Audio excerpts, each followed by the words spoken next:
Hello and welcome to the North Bank podcast, where as ever I'm joined by the cheery guys, Stef and Chris. Hello, gentlemen. Hello, mate. I've got a sense of deja vu about this podcast. If you just rewind 2 games ago, everything we feared or suspected about this team has kind of been compounded by what's happened in these 2 games. Shall I start with some XG nonsense? Yeah, everyone loves a bit of XG, don't they?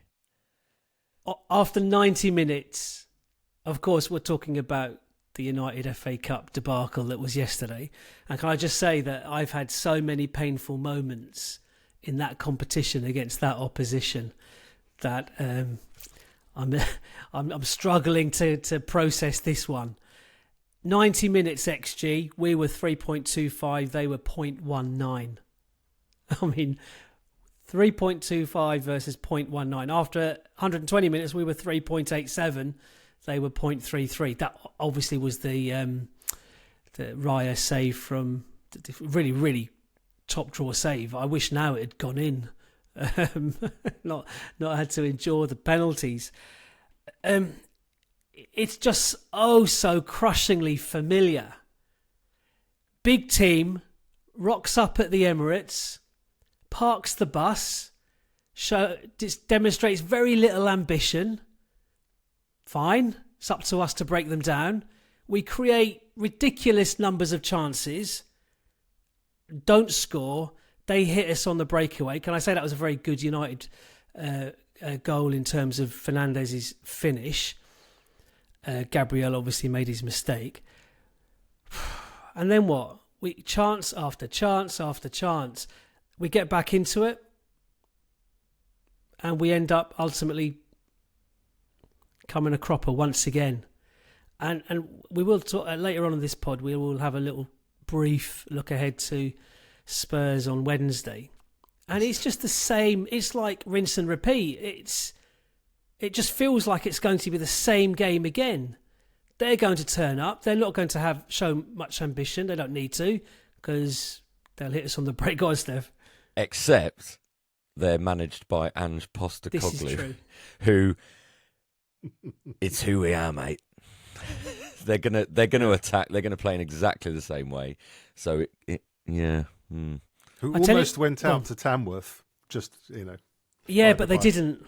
No, they didn't. They didn't. They're in the next. I don't know who that. I didn't. As soon as that last penalty crossed the goal line, I switched off, and I haven't seen anything since. I didn't even look at the draw or anything. I have no idea who's the FA Cup doesn't against. exist to me. No, it's gone. It's over for the season. And for those of us who are old enough to remember the game where Bergkamp missed the penalty, I was at that game. Well, that's what I had flashbacks of yesterday. Yep. Painful echoes. 99 vibes. And the timings were slightly different. Obviously, it wasn't a semi-final either. And in the era of VAR, I don't think that penalty would have stood. The penalty award would have stood had VAR been involved, possibly. Which just makes it, as I said earlier, how great it would have been to have won that tie on a controversial decision like that. It was just brilliant, but it wasn't to be. I tell you what I have noticed different in the Arsenal world today. There's almost been a shift in moods. The dial has definitely been nudged towards the toxic, negative end of the spectrum. Reasoned to the point where there's reasoned journalists who are not jumping on an Arteta out bandwagon or anything, but they're posing questions like, has Arteta underachieved? There's been a real shift in mood, and it's frustration. It's born out of the last 2 games, absolutely, but those last 2 games have basically ended 2 of our most realistic trophy possibilities this season, League Cup and FA Cup. We're still in the Champions League. We could win it. I don't have any confidence that, we'll come up against a big team in the quarterfinal, we'll dominate possession, we'll create loads of chances and we'll lose 1-0. It's like, it's just going to happen. So I've detected a mood. I don't know. Where are you boys sitting on that?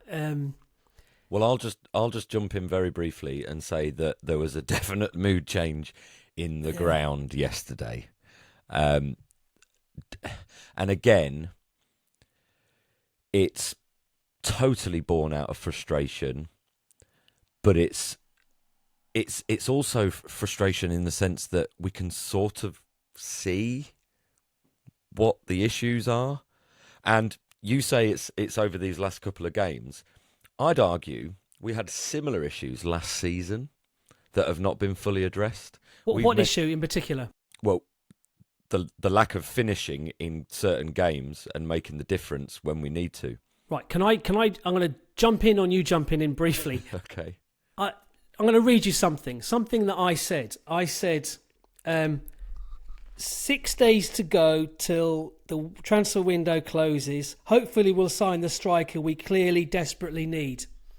Right? I said that. In August? 25th of January 2022. on a TikTok account. 3 years ago, I said that. Holy cow. I was shocked. So this is, I get it. January's a difficult time to get the player you need. But we haven't just had a January. We've just had a summer after another summer, or January in between that. And clearly they took a calculated decision in the summer. They went for Sesko. They had a particular striker type or profile they wanted, didn't get it, and thought, let's leave it. Now, fair enough, we scored more goals than the Invincibles. So you can see why they might have done that. But we didn't win the league last season, primarily because we didn't have that top draw striker. But why not do what we did with the goalkeeping situation? We wanted David Raya. Didn't get him. We pivoted to Ramsdale. Short-term improvement. Got us to where we wanted to go. Raya became available. Got Raya. Why not? I've heard Brian Mbeumo. How do you pronounce his name? Mbeumo at Brentford. And Cunha at Wolves. These guys are better than what we've got. Yeah, they might not be the elite, the Isak that I want, or the Sesko that the club wants. But I tell you what, they're a hell of a markup on what we've got. Well, I mean, we are the walking wounded as well in the front line now, but, so I think so just to go on that frustration, Steph, I think that frustration, it's been building for 3 years. Now, is Arteta to blame for that? Now, I think Arteta, a lot of things are at his doorstep. Rotation. He has, if you go back to our podcast previously, before last season, what we're looking at for this season, improved rotation. That's 18 months ago.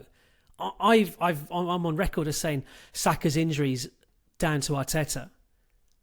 Like the warnings were there, 2 little minor hammy pulls, and then the big one.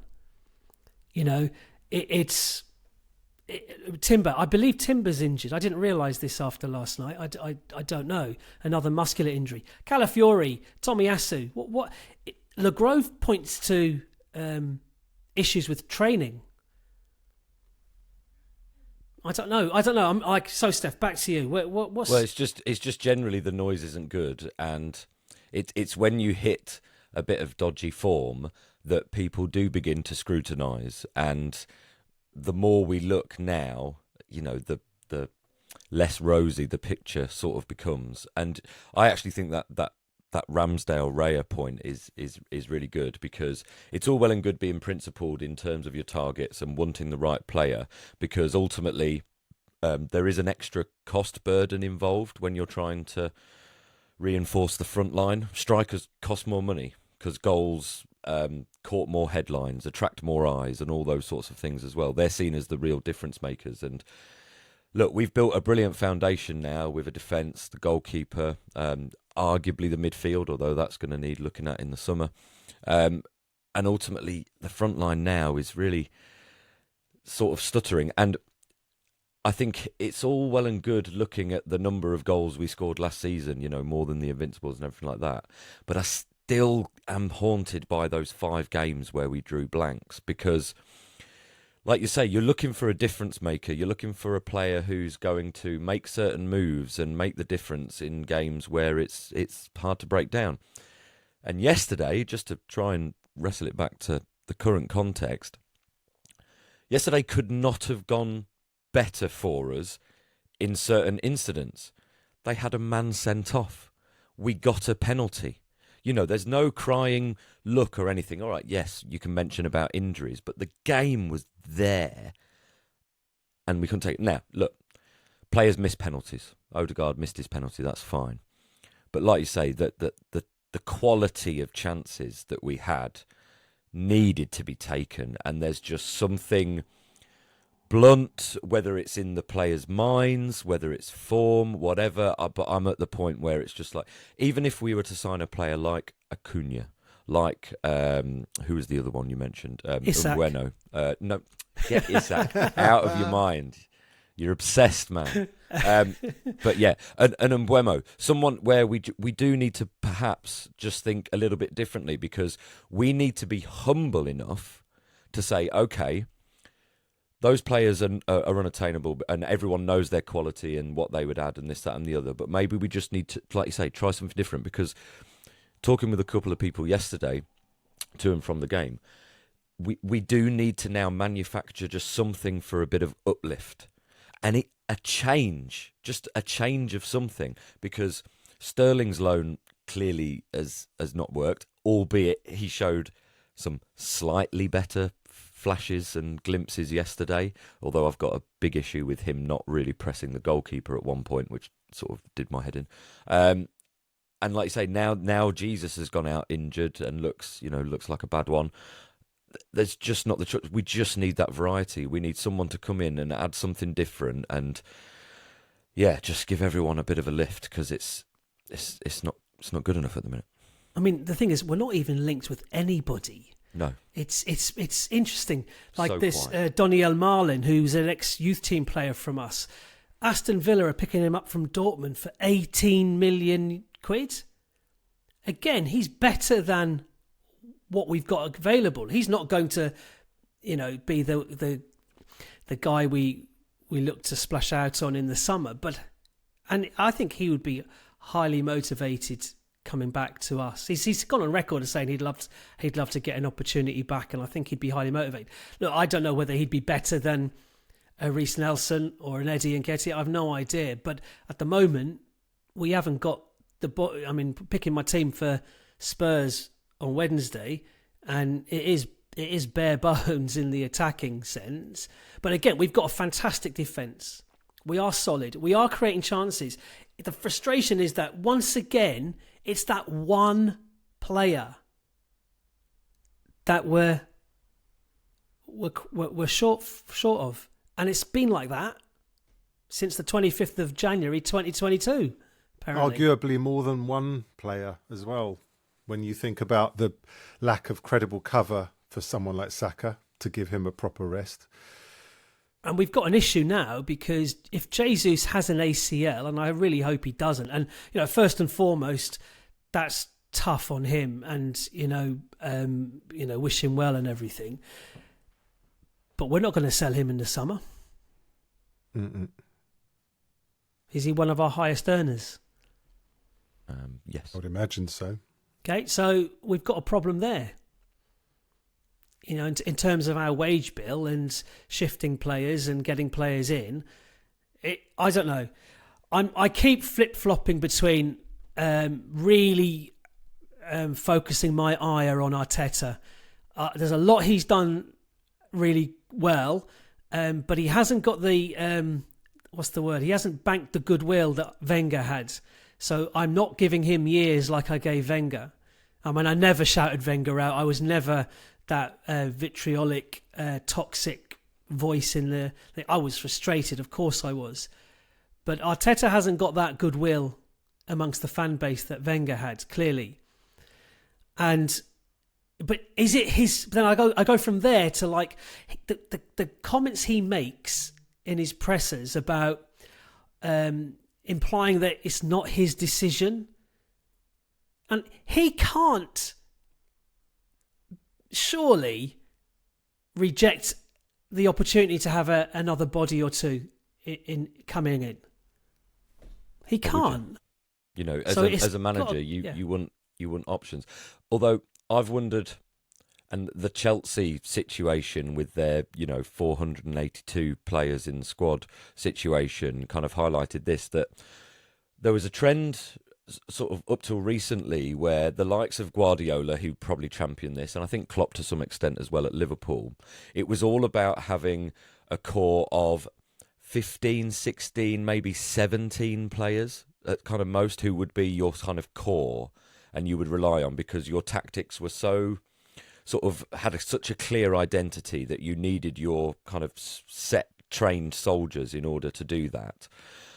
And that kind of worked, but I'm wondering if now, because the number of fixtures a team plays has gone up with the increased games now in the Champions League and various world club competitions that seem to be coming in. I mean, obviously that's going to affect Chelsea and Man City more in the summer.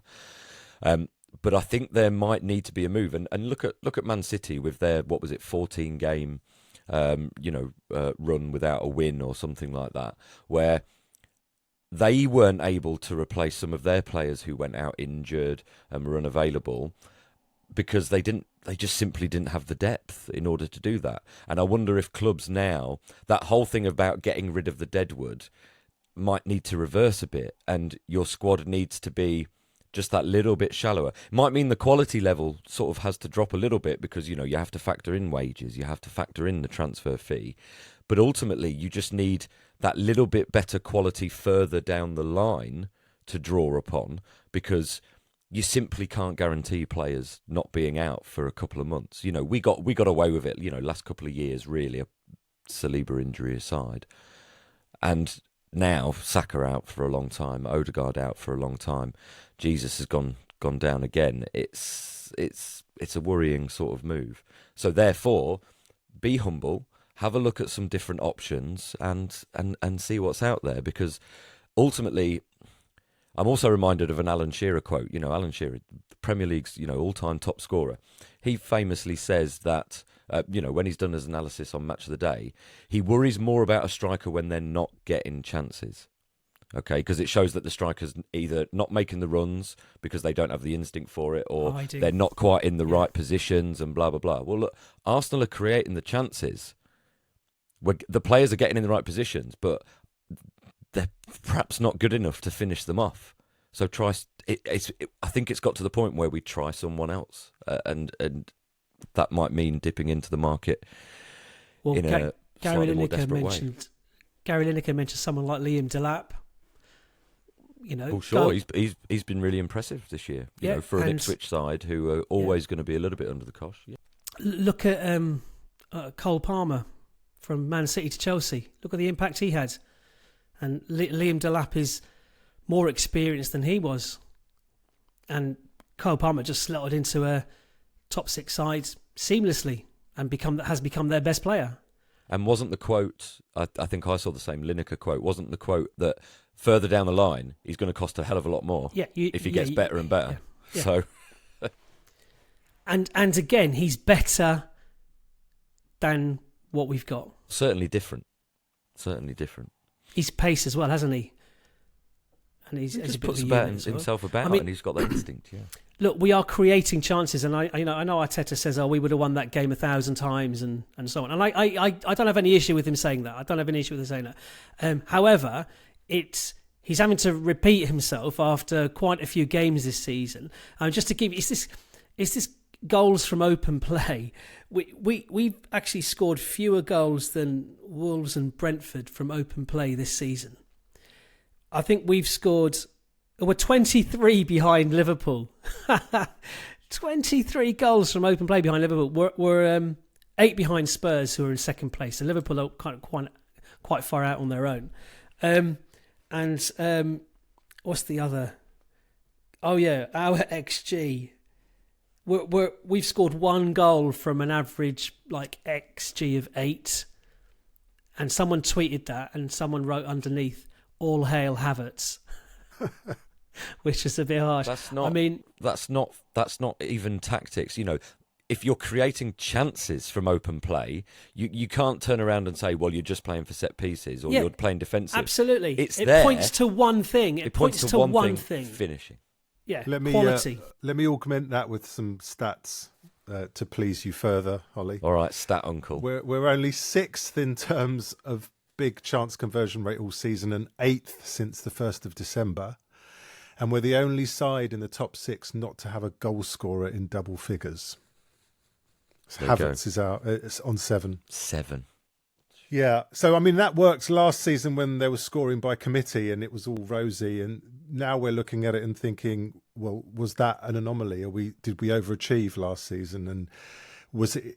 I mean, I think it's probable that he leaned into that, as you said earlier, Holly. He leaned into that idea that we'll just press through, we'll be all right. If we missed out on Sesko and Williams, we'll just carry on because this lot can contribute from all over the field. And well, it does point towards a sense of overachievement now when we step back and look at it. I sit to be corrected on this, but and sorry, Steph, close your ears. I think my quote from January 2022, when I say Eddie's desperate for a striker, I might be wrong, but was that the January that we refused to pay the Isak release clause to get him over here? Because we thought the value was too high. Which goes back to the Lineker quote again. When they're established, they're too expensive. Yeah. You got to gamble. Yeah. Okay. Chris, is Arteta in trouble? I mean, are we staring down the possibility of not finishing in the top 4? Well, I think I'd answer your question firstly by saying what's the response from the fans in the ground, particularly in watching games. How often have we seen games that are thoroughly enjoyable this season? Not many. And I think that's the first sort of litmus test is what's the fan response. And I just get the sense that we're not, there is that, like you said, the loss of that goodwill. Remember the season before last when we were sort of sucking the ball in the net with our cheering, and every time they'd lose a goal, we were right behind them immediately. There was this sort of momentum. It was incredible. And then we went into Control FC last season and it was okay, bit more chin stroking, bit more this is interesting. We're playing a bit of chess here and we can see what he's doing. He's trying to control, because the previous season was unsustainable as it was, the way we were playing. You couldn't, win games based on that kind of just chaotic momentum. And I think we've leaned so far into the control, and we've talked about it before, that thing of, the horseshoe of death and allowing teams to reset, which happened yesterday loads of times again, where we're just not on the transition, not quick enough, because he's coached it into them to just be patient. Right. So is that, if Arteta's coached, is that the problem? Well, I think that's part of the problem, is that we're so obsessed with this idea of control that it has taken a lot of the joy out of a game from a fan's perspective. You want to see quick breaks. You want to see people taking risks. And that's what we were doing the season before last. There was a sort We're still creating so many chances. Well, that I suppose goes back to your lack of a finisher. But the eye test: are you enjoying the games? Right, so ultimately, just to chip in on a couple of points to build upon that, in the stadium yesterday, it was very notable that when they took the lead, there was a sense of a few ripples of, come on Arsenal, to people trying to jeer them up. But it was nowhere near what it's been before, because there is a certain amount of belief that is certainly ebbing away now. And therefore, it was also notable that obviously they got the lead. And this happened sort of before and after the sending off as well. That although they were sitting deep, it felt like they were more of a threat, because if they were able to counter, it took so fewer amount of passes before they were able to fashion a chance, even if it was a half chance. And it was that quick break mentality that they have. And yes, we might be creating the chances. When you look at them on paper, you're absolutely right. XG is whatever it might be, or blah, blah, blah. But as Chris says, the eye test, that slow build-up that then leads into a chance. You as a fan watching, and ultimately, it's the vibe in the stadium. Everyone knew Wenger's time was up when there were swathes of empty seats for games that still half mattered. And I can tell you now, because I am sort of one of them, we are playing Tottenham in 2 days, North London derby. Okay? All right, they've not necessarily been competitive rivals for a long time, but it's a game you never want to lose. And it's going to have it should have a vociferous atmosphere. Everyone should be up for it. And there's a whole swathe of people who are wondering if they're going to make the effort. Because it's midweek, it's going to be a late night when you've got work, and after the last previous showings, knowing that we've got injuries and you can't really change much now as well, so it's going to be more of the same, and some people just don't really want to watch it. And I don't think it's not even necessarily a lack of belief, because everyone knows that Spurs are going to do what Spurs do as well. It's more of, do we want to see them just build up slowly and sort of go for it? It really is just playing on people's minds that, this whole accumulation of things, the lack of a finisher, the safety first tactics, the slow build up, the control FC, all of those things have built up to this point where we're sort of repeating a lot of the issues from last season. I mean, I'm so reminded of the West Ham game last year where we had 1,000 chances and just couldn't put the ball in the net. Then we followed it up with a really quite abject performance against Fulham, but luckily then went on a massive run. No one sees that run coming at the minute. We didn't see it coming then because it was a complete surprise, and those 2 games did turn out to be something out the blue. But at the moment, with no clear break, if you were looking at it with a silver lining, going out of the FA Cup will mean a couple of weekends free. So maybe not necessarily Dubai. Maybe we don't deserve that, but Eastbourne, Torquay might be more sort of reasonable for us to just reset a little bit, because something needs to change. It'll be too late. Probably. We've got Spurs, Villa. I should say, we are second in the league. I know Liverpool are far and away and the title really is in their hands, if we're being honest, but we're second in the league. Yeah, but it's not, it's talk about the eye test, it's how do you feel? Yeah, no. It's the other thing I'd add to your litany of reasons to be a little bit despondent is, apart from yesterday's game, I must say, but take the Newcastle, I didn't expect us to score in the last 10, 15 minutes. In pretty much every game we've struggled in this season, or we've dropped points in this season, there hasn't been that kind of bombardment of their penalty box and chance after chance. It was a little bit like that yesterday, certainly towards the end of the 90 minutes. I kept thinking, well, there'll be another chance, and there was another chance. Missed, obviously, ad infinitum, but they were still there. And I think that's it. I think it's that expectation. It is control FC, but you do need, Chris, you like using this word, you do need the chaos as well. Yeah. And we feed off the chaos, Because like Liverpool feed off the chaos. It's also worth mentioning that Arteta's idea of control also feeds into what the opposition are doing in their setup. They're quite happy to let us have the ball and play our horseshoe of death and have 70% possession. Doesn't mean you're bossing the game, like dominating the game in terms of, well, ultimately scoring. Oppositions come and set up with that in mind. So if that's his idea of, domination, okay, it doesn't have the end result. And that's, the eye test again tells you that teams are comfortable with us having the ball. I'm reminded, I mentioned it to you guys, that when he says we deserve to win, and I always have an issue with that word deserved, because we didn't deserve to win, right? Ultimately. And there was a game a couple of seasons ago when we were, I think it was Tierney probably, or Kolasinac playing, was slinging in, I think, 40 crosses in a game. And he was scratching his head in the presser afterwards saying, I can't believe we didn't get more out of that game. We put in about 40 crosses. And that alarm bells rang for me then, thinking that alone does not warrant. I mean, that's just hopeful, slinging it in the box kind of percentage football. That doesn't deserve anything. So, okay, Chris, where are you then on Arteta? I'm just...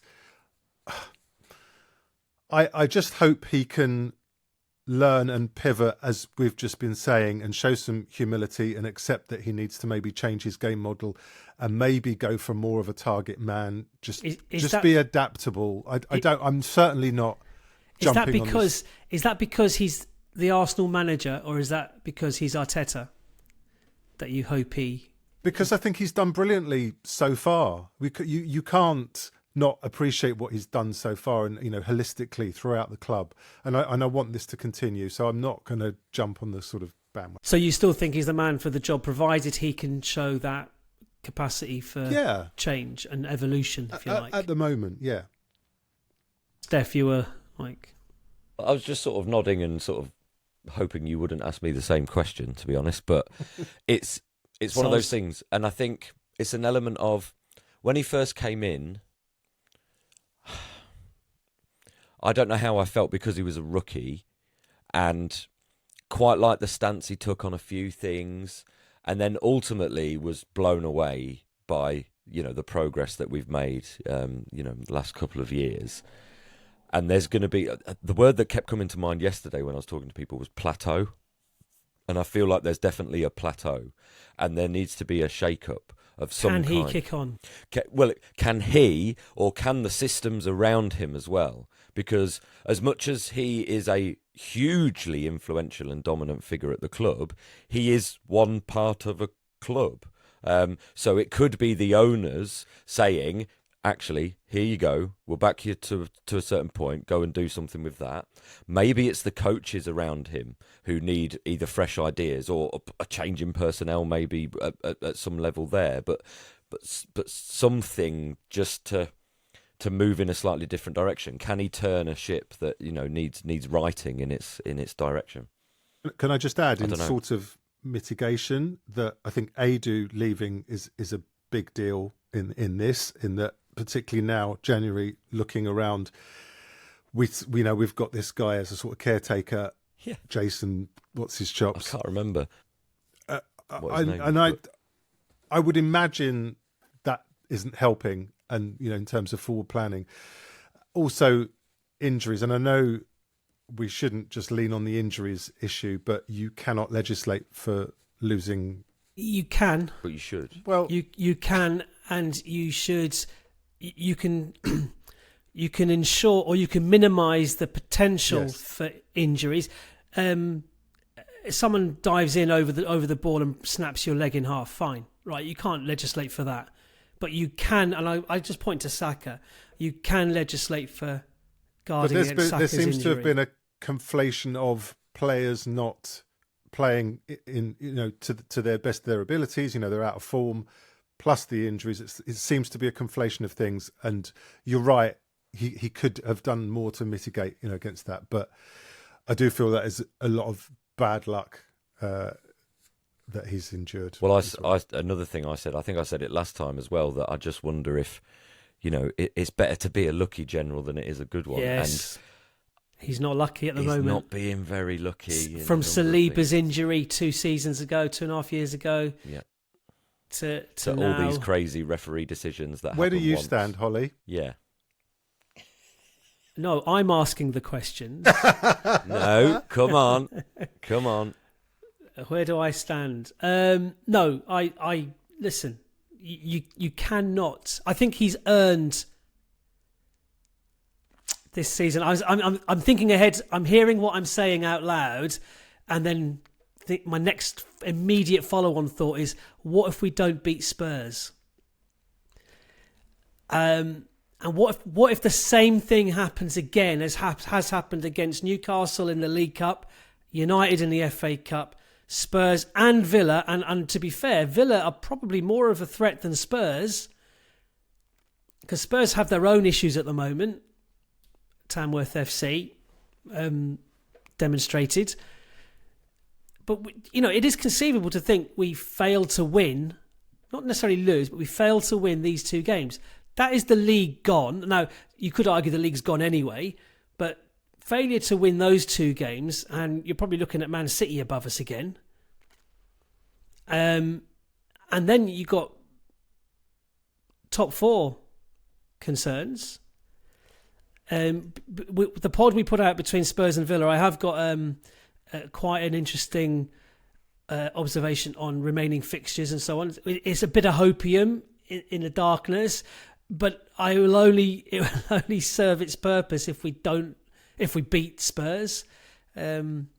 So if we don't win these 2 games, do I think, you talked about plateauing, do I think he's got the capability to take us on? I listen, I'm not Arteta out, not even close, not at all, not even a 1 or 2 percentage point towards it. He's earned the season, and we'll take stock. And if we don't sign anyone in January, which I'm not expecting us to, it will be like a dereliction of duty, negligent. It will be sackable offence for people in these positions if we don't get bodies in. Even a Coman or a Sane, not Sane, yeah, Sane. Did I get it right this time? Sane. Just like something different, like you said, Steph. But if we don't get anybody in, but then even if we splash big at the start of the summer transfer window, I would then think, okay, well, he's given the season because we've got the defence, we've got the midfield, now we've got the front line, and then I think so.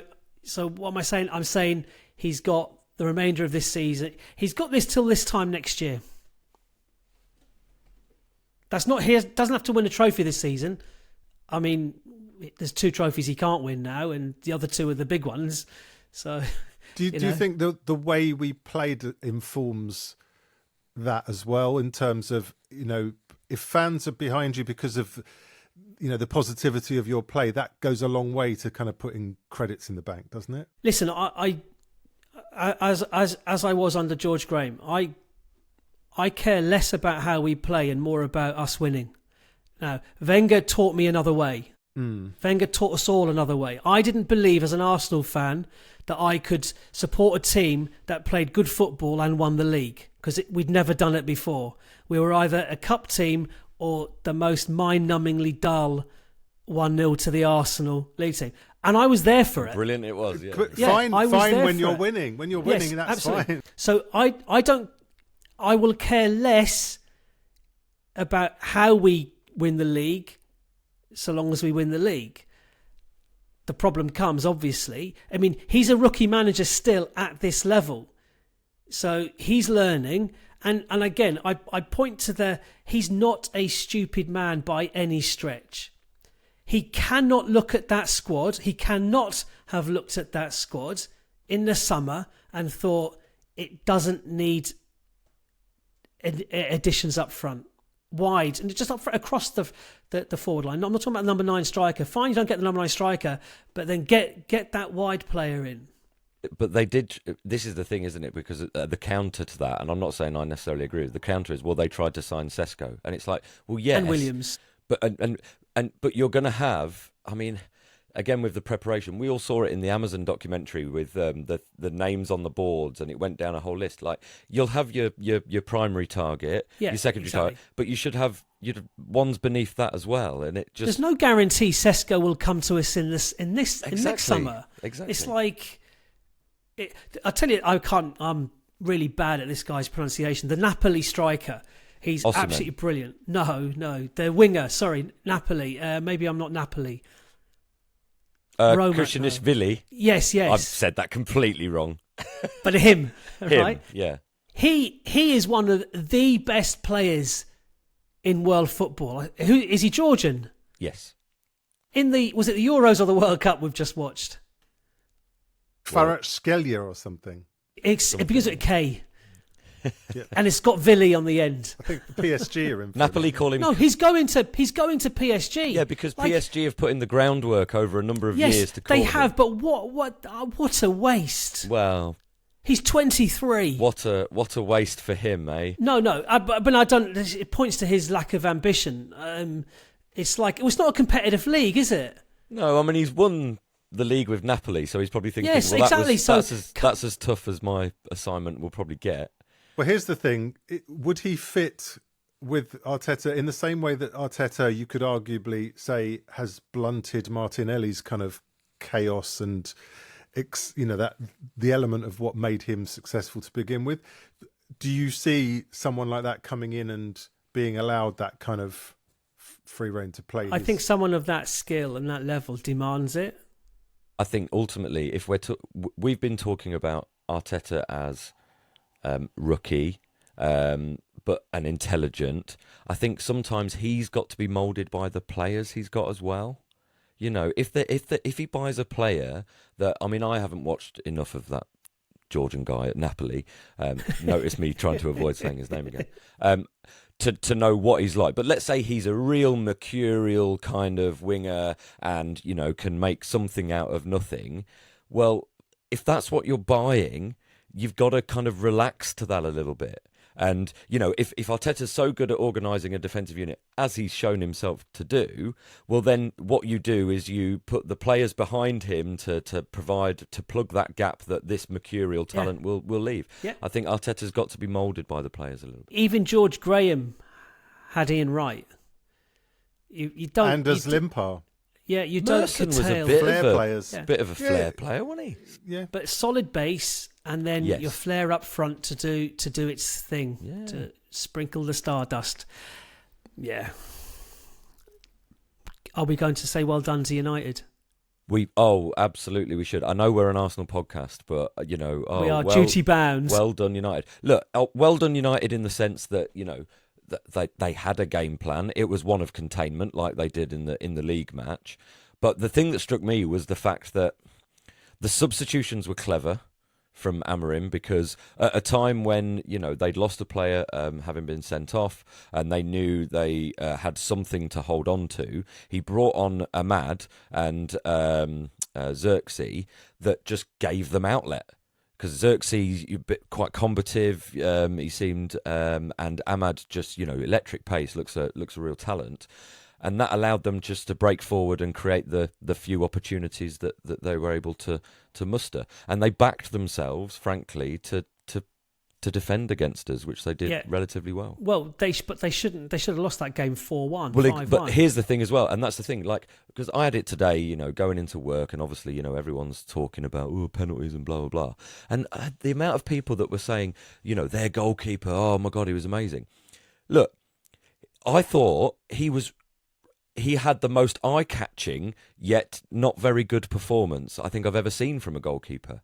Look, I've seen brilliant goalkeeper performances at the Emirates. I was there when we played Atletico Madrid in the Europa League semi-final, and Oblak is still the best keeper I think I've ever seen in the flesh. He is amazing, or was amazing. You know, he's probably, you know, getting on a bit now, but it was absolutely brilliant. That keeper yesterday saved everything that was straight at him, and his kicks were the most erratic kicks I have ever seen. I did have to laugh. There was someone online, he's on Blue Sky as RG. He quoted someone saying, "Oh, Man United worked out that the way for them to slow the game down was to give us throw-ins. That's why their keeper kept kicking it out." I thought that was very well observed. Very well observed. But yeah, their keeper, like, it was all straight at him. Like, it didn't have to do an awful lot. I said to you, Chris, I said it's about time, because he was responsible for our equaliser. He flapped a cross, and Gabriel did really well to keep it on low and on target. By the way, we should have played Gabriel up front. Good finish, wasn't it? Yeah, well, it's lovely, like, control. He can't be far off our top scorer. No. 7. Can I just make a point about goalkeepers? I think Wright has been superb, but my God, that is one of the worst performances in a penalty shootout I've ever seen. I don't know, Stef, if you could notice it. He went early every time. Literally. Although it was the other end of the pitch, it almost gave us the best view, because from a distance, we could see their player stuttering run up. He's gone early, and the player's just like, oh, I'll put it there then. Every time. I'm like, what? I couldn't believe it. Very odd. Very It odd. was. It was for a quality goalkeeper like that. Who It you was. said, because because it was the other end of the pitch and there was bodies in the way, you said he made a great save during the game. In extra time, it was a world class save. It was absolutely. It didn't look, superb again, save. because of our view and the obstruction, everyone's kind of stood up and all a bit No, frantic at that time. he'd It was gone that one good. way, took a deflection, and it was hit quite powerfully as well. It was a goal all day long. It was a superb save, like it really was. But the penalty. I mean, I was like looking at it thinking, why is he going so early? Dreadful. I just thought that was every kick. I don't know what it was in his mind. I don't know. You didn't see the penalties, did you, Chris? Couldn't, and I'm glad I didn't. But I tell you what I did see, which really annoyed me, which I mentioned on our chat, was going down to 10 men is where you start to play more laterally to stretch a team. You can't just keep going down the same channels as we kept doing on our favoured right. And it was driving me mad that they'd have it and we're trying these little triangles. Again, that's what they want. They can stay compact. If you play laterally, you're shifting basically 9 outfield players across the pitch. That's when you find more space. That's when you make more opportunities. And we didn't do it enough. And it was driving me nuts. It was everyone. I mean, at this point, I normally ask, was there anything positive in the game? I'm not going to ask that because there wasn't. I'm just going to pile on more negatives. White kit. Oh, my God. The ball. Love the can we sentiment. blame the ball? Dreadful. Trossard's miss. Can we talk about Trossard's miss? Which one? No, he was a yard out and he thought he'd have a tap in and he allowed De Ligt, and I don't know, was it Shearer or someone saying he would never have allowed a defender to have come from behind him and get in front of him to get to the ball first. I mean, fantastic centre-back play, right? But you're not giving him a chance. I'm done with Trossard. Have you noticed? And Marino, I'm sorry. How much did we pay for him? 35 million quid? I felt bad because he'd had one or two slightly better performances in recent games, but slightly. But Brentford was okay, if I remember rightly. But yeah, yesterday was a real stinker, and it was a shame because I'd read an interview a couple of days before where he was talking about feeling back to his best physically and all those sorts of things. And then, it was a real stinker. I mean, possession seemed to break down so many times with him involved, whether it was a misplaced pass or just dallying on the ball too long. Just not up to the standard. Even when he retains possession, it doesn't give us anything. Very safe. I don't get it. Yeah, I don't. It's an odd one. I mean, But is there much alternative at the moment in terms of the lineup? Because no. I could understand. It plays just very quickly. It plays into what Arteta sees in him in terms of how does he see him fitting into our team, and it's control, it's safety, it's breaking up play, and it's not physicality. Which is that the profile we want for a left 8? Question mark. He can be physical and better than that. But anyway, okay then, Steph. We've got Spurs on Wednesday. Does Marino make it into your starting 11? Do I make it into the stadium? Nice segue. Do I have the motivation? That's the thing I've got to ask myself. Does Marino make it into my starting 11? No, he doesn't. Because the one thing about selection was it meant Partey and Rice were both on the bench at the start of the game. Both came on. Rice had a couple of really good chances as well. Partey, he played well. He's probably the one positive as well, but he should have taken a chance. Partey even came on at bloody right back, which I don't really want to see again. I wonder if that was with a view to save them for the Spurs game, which means my team would be Raya in goal, a back four. Now, you've told me Timber might be injured. I've read it. I've gone with Timber, Saliba, Gabriel and Miles Lewis-Skelly just because if fit and available, that's our best back four at the minute. He's our best left back. Miles Lewis-Skelly? Yeah. 100%. And what does it say? Ridiculous. We haven't even talked about the fact that Zinchenko's on the bench, but Tierney comes on ahead of him. I mean, wow. Timber, Saliba, Gabriel, Miles Lewis-Skelly. Midfield 3, Odegaard, Partey, Rice. Front 3, Martinelli, Havertz. And again, because of injury, It's Trossard, because is there anyone else? Yes, there is someone else. Sterling.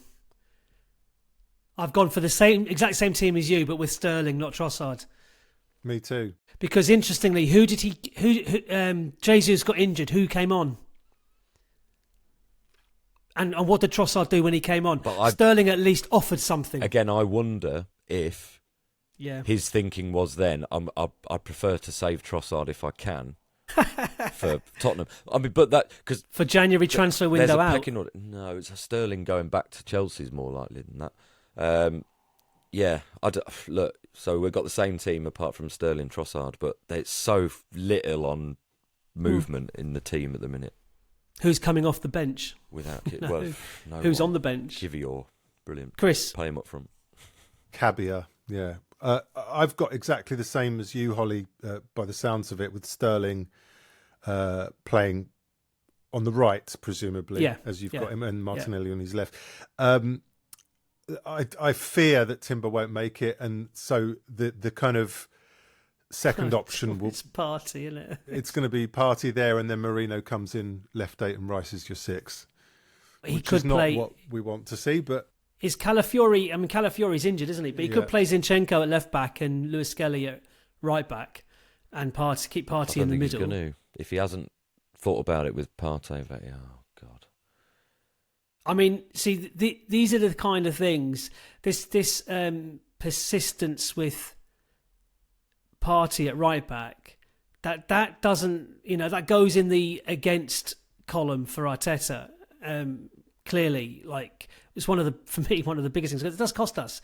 It costs us in midfield. It costs us slightly defensively, but it really costs us down the right hand side and not having a specialist fullback. I feel like I need to put a plea out. If there's anyone who knows anyone, even if you have to go like 18 moves down the line, that can get some early team news, because I tell you now, I am going to feel like if I've... Partey at right back, you're not going. Partey's at right back, I'm saving myself the hours of travel and, the late night back on a work night, because I just don't know if I can take that. Okay, well, let's try and get you an early night tonight. What do you think the score's going to be, Steph? And I'm asking this kind of through my fingers. 1-1. That's much more optimistic than I thought you'd be, I'll be honest with you. We're going to score 1. I'm feeling generous. Chris? I've got to go more positive, haven't I? Really? I think me and you shall pick the same score. 3-1 to Arsenal. Okay, 3-1. Jesus. 3-1. I just think the bow has to break. Come on. I've gone for a 2-1 win, which is simply on the basis that we have to win it. Simple as that. We have to win it.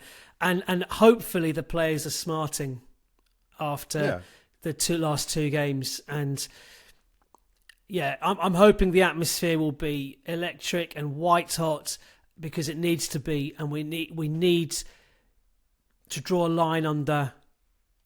We haven't become a bad team overnight. We are struggling with absentees, of course, and confidence. Just finishing. The Ashburton Army are planning, they're doing a march, I think, from 7 o'clock from the Eaglet pub right up to the ground. So there'll be lots of noise, lots of flares. They're trying to generate an atmosphere. They obviously didn't have their allocation for the Cup game because the United fans get that extra allocation. Shame on whoever was involved in, mainly United, but I think there's an independent regulator that has a thing about standing in the upper tier. But even the pen pushers who decided that then we couldn't fill those seats with people from the local area or key workers or whatever it is. They wanted to give the tickets to key workers. I mean, and ridiculous local that you can't just sign off on that, because it's such a PR win for all concerned. Just absolute nonsense. But anyway, the Ashburton Army are going to be driving the atmosphere tomorrow, scarves up, because ultimately, we've got to do our bit. I hate saying that, because ultimately, what effect it has is probably marginal and more psychological. I don't know. I think it does have an. It does have an effect, because a negative, toxic atmosphere has an impact as well. Of course, the other way. Yeah. And Odegaard, a lot. You'll see him lift his arms up in the air, say, "Come on, right, get the crowd going." We've got to do it. Yeah. we have to. We simply. It's a virtuous circle, in the best case scenario. And I believe the Angel is returning to its usual. They timed it much better yesterday. Yeah, they did. That was a decision It because didn't they overlap. It was a decision so that it would overlap for some reason, but it's brought back again to the huddle. I think is the Much better. Yeah. So anyway, Steph, you have to go.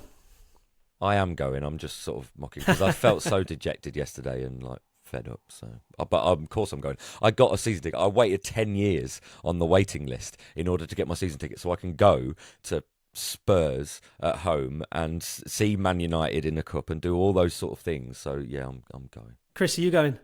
No, it's not my turn. No, Joel's going. My buddy that I share the ticket with. So good. I'll be suffering. Well, Holly, you going? Well, it's a school night. I I can't know. go. I can't You do work. school nights. It is tricky. Normally I'm out midweek, but Spurs midweek is just too tempting. Yeah. Right. Okay. Let's leave it there. Let's hope that we have a far more joyous podcast to record at some point between Spurs and Villa later on in the week. Anyway, so look, thanks for this cathartic chat. I'm going to find a bottle of whiskey. Because just very quickly, it's very brave of you to be recording in the tunnel before we get to the Emirates. Yeah, it just cost a lot of money to assemble this brick by brick. But is the writing By the on the way. wall for Arteta? That's the thing. Ooh! Cue the credits. There we go. And on that bombshell, we'll see you next time. Cheerio. Thank you. Take care. See ya. Mic drop.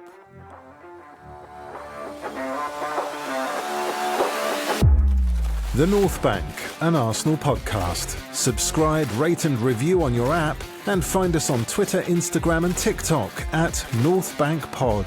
Email hello@thenorthbankafc.com and check out our website, thenorthbankafc.com. Produced by the Podcast Company.